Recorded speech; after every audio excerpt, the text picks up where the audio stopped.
Amis païens, amis païennes, bonjour, bienvenue pour cette nouvelle vidéo. J'espère que vous allez bien. Aujourd'hui, on va parler de la fête de Yule. Alors oui, j'en ai déjà parlé au moins 2 fois sur cette chaîne. Pourquoi je le refais aujourd'hui? Tout simplement parce que mon avis, mon opinion, ma façon de fêter cette fête, eh bien, change. Voilà, c'est tout simplement le principe de cette chaîne, New Pagan, c'est de montrer mon cheminement vers le paganisme. Et donc forcément, je change chaque année, je change ma façon de penser, ma façon de voir les choses, ma façon de célébrer telle ou telle chose. Donc le New Pagan d'aujourd'hui ne sera jamais le même qu'il y a 2 ans, il ne sera jamais le même dans 2 ans. Ça, et puis de toute façon, je la refais aussi puisque j'ai un peu plus de matériel maintenant, ne serait-ce qu'au niveau du son, donc j'améliore aussi le contenu de ma chaîne. La fête de Yule. Sur internet, aujourd'hui, on peut trouver un tas de choses. On peut d'ailleurs voir que cette fête revient beaucoup en ce moment. Et j'avais d'ailleurs dit la première fois que je trouvais que cette fête de Yule signifiait l'espoir, le renouveau de nos traditions païennes. Je pense que je ne me suis pas trompé. Voilà, on peut voir énormément de documentaires qui parlent de Yule, les origines de Noël, Yule, la véritable fête de Noël, et un tas de vidéos sur YouTube vous expliquant comment faire des rituels pour Yule, comment célébrer Yule, etc., etc. Le seul problème avec tout ça, c'est que c'est très bien, on parle de Yule, mais on en parle mal en fait. Ces vidéos sont effectivement intéressantes car elles nous donnent pas mal de bases, on connaît ses origines, mais en fait, on vous apprend surtout à faire de la décoration débile, à faire des boules de Noël avec des pommes de pin, allumer des bougies, tirer les oracles le jour de Yule. Voilà, ça reste en fait malheureusement du New Age où on va attendre ces fêtes juste pour s'amuser, à faire des décorations, pour manger. Et en fait, tout simplement, ça reste un Noël où on remplace le nom Noël par Yule. Et si on s'intéressait vraiment à ce qu'est Yule, est-ce vraiment une fête de bonheur, de lumière et d'amour? Si depuis tout ce temps, eh bien, on s'était trompé. Je pense que pour comprendre et au mieux célébrer cette fête, il est important de renouer avec les énergies de Yule et surtout de s'y connecter. Il y a déjà bien longtemps, bien avant notre ère et bien avant l'Antiquité, avait une tradition commune. Dans cette tradition, en cette période de Noël, eh bien, cette période n'était pas une période de joie, d'amour, d'abondance. Dans l'Europe centrale et l'Europe du Nord, eh bien, il y avait un dénominateur commun, quelque chose qui faisait dans notre ADN ce que l'on est aujourd'hui, notre véritable identité. Aujourd'hui, nous sommes un peu déconnectés. Voilà, nous avons accepté cette nouvelle tradition qui vient de l'Orient, le christianisme, et nous l'avons un peu refait à notre sauce, où on y a incorporé donc la naissance du Christ le 25 décembre en hiver. Voilà, dans le petit Jésus dans la crèche avec de la neige, le bœuf, l'âne, etc.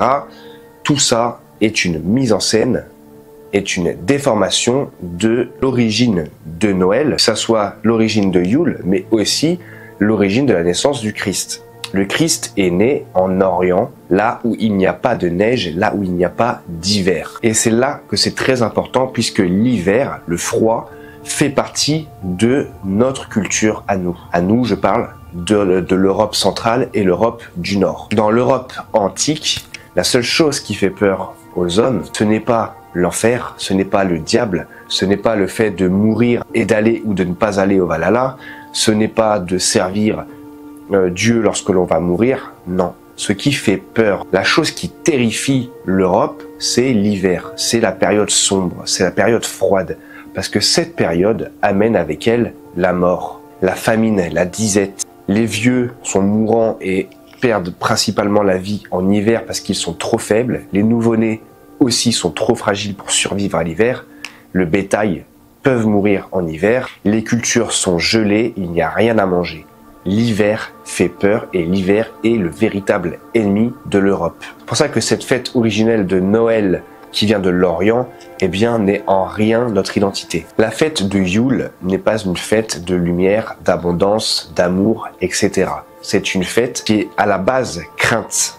On sait qu'on arrive aux périodes difficiles, aux périodes sombres, la période de la mort. On s'y était déjà préparé à la Vetnaêtre, qui est donc la fête en début d'automne, où on s'y prépare, on a préparé les grains, on a préparé les viandes, on les a salées pour résister, pour se préparer à l'hiver. Yule est en plein milieu de l'hiver. On a déjà fait la moitié du chemin, il ne reste plus que l'autre moitié. C'est la période la plus sombre et la plus froide. En cette période de Yule, nous allons célébrer un blot qui s'appelle le 10 Abrot. Également aussi la nuit des mères. La nuit des mères est tout simplement une nuit très spéciale où l'on remercie les esprits des femmes qui nous protègent. Donc ça peut être les mères qui nous ont quittés, les grands-mères, les sœurs, voilà, les arrière-grands-mères. C'est vraiment tous ces esprits féminins qui veillent sur nous. On les appelle les Disir. Et à ce moment de l'année, eh bien, on fait le Tis Abrot. C'est une offrande à ces esprits qui nous protègent. C'est un rite qui est donc très important. Se célébrait donc au début des 12 nuits de Yule. Voilà, on remerciait tout simplement donc les Disir de la protection qu'elles nous apportaient, mais également pour les remercier, eh bien, d'avoir permis à la bûche de Yule. Donc c'est une grosse bûche que l'on mettait dans le foyer de la maison et qui était censée brûler pendant les 12 nuits les plus froides de Yule.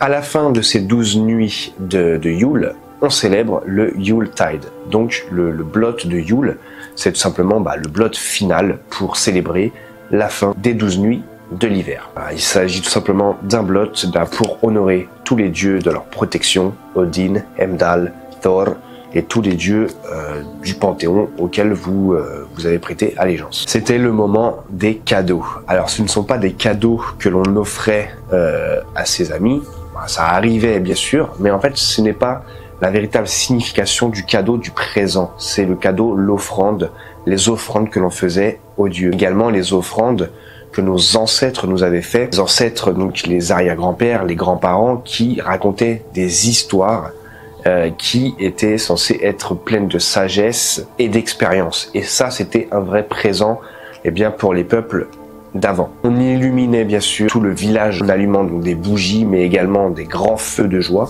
Et on célébrait Yule avec un grand banquet, avec des viandes. C'était tous les animaux qui n'auraient pas pu survivre à l'hiver, qui étaient abattus, séchés, salés et qui étaient consommés au moment du blot de Yule. Alors en effet, c'est une période de fête, mais c'est surtout une période d'espoir, comme je l'avais déjà dit auparavant. Ce n'est pas une fête où on se réjouit de la beauté, de l'amour, etc. On est dans la période sombre, on est dans la période froide, on est en plein dans la mort, mais il ne faut pas lâcher, il faut garder espoir, il faut se réchauffer, il faut se réunir en famille, entre clans, se serrer les coudes et garder cette petite chaleur du foyer. La vraie célébration européenne de l'amour, de la joie, de la lumière, du bonheur, c'est à Midsommar ou à Lita. C'est là où la lumière est revenue, c'est là où on fait tous les jeux, c'est là où tout le monde danse, où tout le monde se coiffe de fleurs, etc.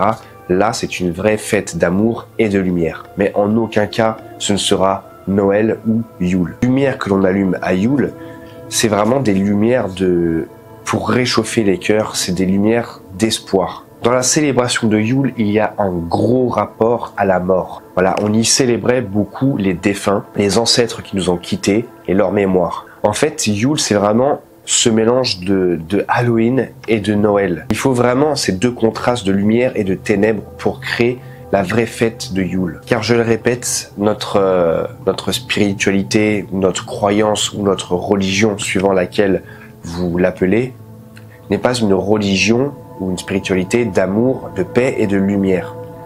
Notre spiritualité est contrastée de plusieurs aspects, qu'ils soient lumineux ou ténébreux.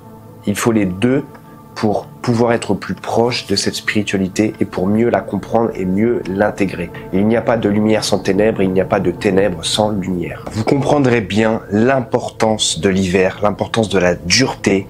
C'est cette chose qui a forgé notre peuple, le caractère survivaliste, la dureté, la rigueur que nos ancêtres ont traversé. Voilà pourquoi l'hiver a cette importance. Il est important donc de le célébrer. L'hiver a fait de nous ce que nous sommes aujourd'hui. Et Yule est qu'un instant qui est pris pendant l'hiver pour faire une pause et se dire on va y arriver. Yule est vraiment un instant qui est pris avec sa famille, avec sa communauté, pour respirer, pour souffler, pour se donner du baume au cœur, de l'espoir. Se dire qu'on a fait la moitié du chemin, que bientôt le soleil renaîtra, que les beaux jours vont revenir et que la chaleur reviendra également. C'est d'ailleurs toute l'histoire du Ragnarok avec la mort du dieu solaire Balder et son grand retour. Il faut vraiment que vous compreniez que la période sombre, l'hiver, a forgé notre peuple. C'était vraiment la bête noire, c'était quelque chose qui était très craint. Alors effectivement, les hivers scandinaves étaient bien plus rudes que ce que l'on connaissait en Gaule, et encore que, avec le réchauffement climatique, imaginez il y a déjà des milliers d'années ce que ça donnait en France. L'hiver ne pardonnait pas à cette époque. Voilà, j'espère que vous aurez compris là où je voulais en venir. J'espère que cette vidéo, vous aura aidé et vous aura plu. Les amis, je vous invite vraiment à liker cette vidéo, à vous abonner si ce n'est pas fait et à activer la cloche pour redonner de la puissance sur la chaîne. N'hésitez pas à me dire ce que vous en pensez en commentaire. C'était New Pagan, prenez soin de vous, prenez soin de la nature et que les dieux vous gardent. Ciao.